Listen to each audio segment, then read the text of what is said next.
mga lodi, ito ang tinatawag na sawa, baksan, or ano tawag mo? Ito ang pinakamataas na ahas.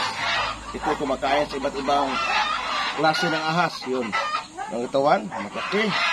So, kung papaano kaniya ang kaniyang kakainin, or so ito ang paano na likusan ka.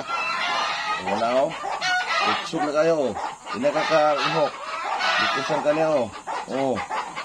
So, bawal magkumpiyansa. Sibog to, gaanam mo po ka doon. Bawal magkumpiyansa o. Ikaw ka niya o. Tara o. Ikot o. So, pag nakakita kayo ng sawa, huwag patayin dahil ito ay kumakain sa iba't ibang uri ng ahas. The longest snake is this sawa or python. So ito ang kumakain.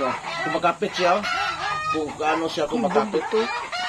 So huwag patayin. Huwag magkumpiyansa dahil kumakapit sa katawan natin. Ito. Kumakapit siya. Ito ang sawa. So ito ang pinakamataas na ahas. Huwag kapatayin dahil ito ay kumakain iba't ibang uri ng ahas.